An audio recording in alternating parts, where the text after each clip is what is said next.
I've been using the Lowepro ProTactic 450 for a couple of years now, and it's absolutely my favorite bag. I can fit everything I need in this for wedding, pro shoot, anything I want, I can fit in this bag. That being said, this bag isn't the greatest for traveling with. And what I mean by that is, if you're traveling, you want to bring a carry-on, you want to bring your camera gear, you never want to check your camera gear, you kind of need a small backpack. This ain't that small, so this doesn't do well as a travel bag. Most airlines allow you to bring a little personal item, a smaller bag, so I did a lot of research on backpacks, what would work for me. I ordered some, returned them, and I ultimately settled on this as my personal item camera bag for flying.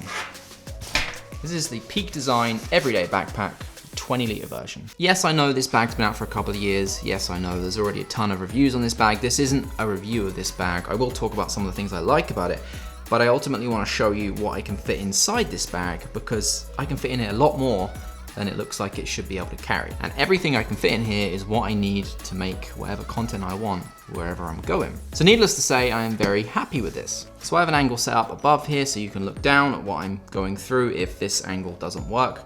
But I'm just gonna go through the bag and show you what I can actually fit in this and what I use when I want to travel. So, first things first. In the side here, there is side pockets for you to put things in. You can put a tripod in. You could use a GorillaPod if you want to, but I use the Manfrotto Pixie if I want to do some vlogging style stuff. That fits nicely in the side. We open this up. Normally my A7 III would be in here, but I am filming with that, so I've replaced it just for the purpose of this video with the A6300. That fits nicely just in there. So body with the 24mm f1.4 G Master on there right now. Easily fits into there. Nice thing about this bag as well, has these little dividers that you can move all around and separate out compartments if you want to put smaller stuff in there. If you wanted to put a lens in there instead, you could put that in there, cover that up, put another lens in there, and do that if you wanted to.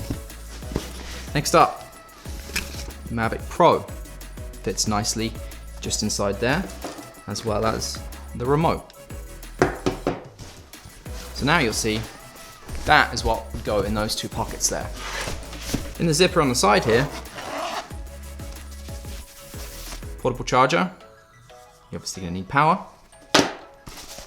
ND filter, Polar Pro. And then you have other little compartments in there too. These are all elasticated, as is most Peak Design stuff. You could put batteries in there, whatever you want. Lots of little elasticated compartments there. Now, if you don't know, this bag has two access points. One on that side, also has exactly the same thing on this side. So if you needed to get into the other side, you could do that too. Then this is a bit different to what everyone else has. On the top here, I have a camera insert just in the top. I put other lenses in here. I haven't seen anyone else do this before. So this is actually the interior of a Manfrotto shoulder bag. And it literally just sits in there perfectly.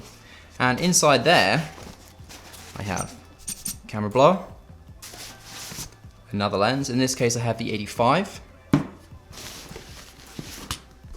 And then the Rode Video Micro. If I wanted to, I could fit another lens in there as well. For the most part, I will have in there the A7 III with the 24mm, the Sony 1635, which I'm filming on right now, and then the 55mm f1.8 as well. That all fits in here comfortably. Just tucked in the front here, I have an original Row wrist strap, which is connected with Peak Design anchors.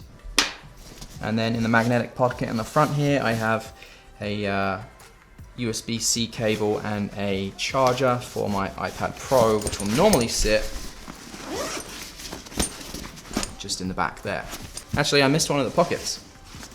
So on this side,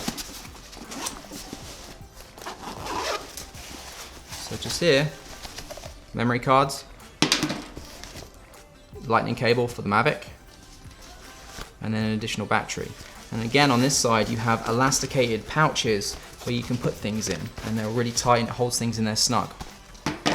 So now, you'll see the bag, you can actually see through it, and it's empty. So that is a lot of stuff to fit in that little bag, which you can use as a personal item on a plane. Now I just want to talk about some of the features quickly of this bag that I like. It's not a full review, there's a million of those already out there. Just some of the reasons that I really like this bag, and kind of to justify its price as well. Because it's not a cheap bag, but it honestly is worth it. So first things first, on the top here, if you want to fit a lot of stuff in here, you can.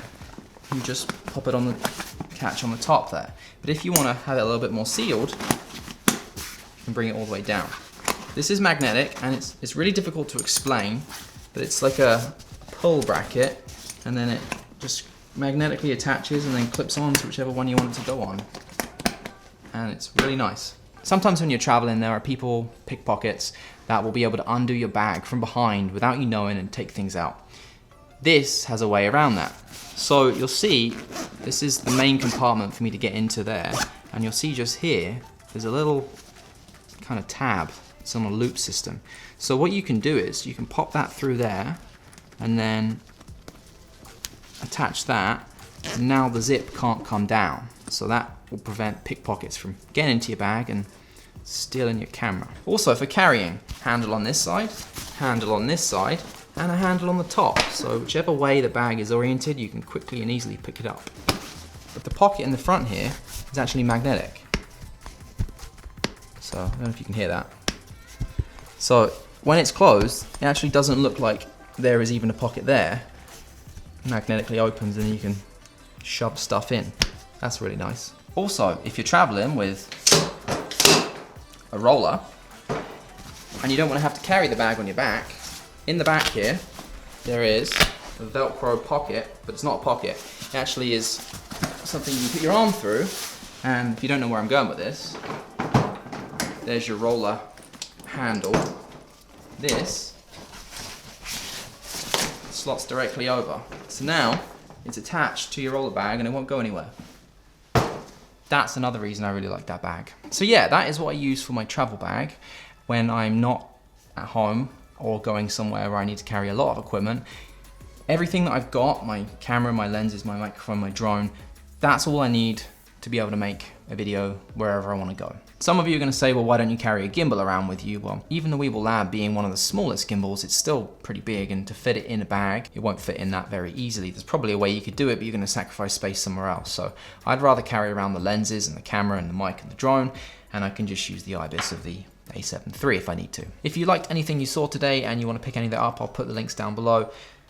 You guys want to know this kind of stuff, so there you go. That is what is in my travel bag. If I'm not doing any professional work, I'm traveling for fun with family and I want to shoot some personal stuff, that's what I use. Okay, thanks for watching today. I'll see you guys in the next one. See ya. Oh yeah, I also just got the GoPro Hero Black 7, which I'm shooting on as my above angle, trying out something a little bit different. That's always in the bag too. With the stabilization on that, I'm gonna start trying out to do some new things. So whichever camera I end up using in the edit, will be in the bag too. It's so small I can throw it in anywhere.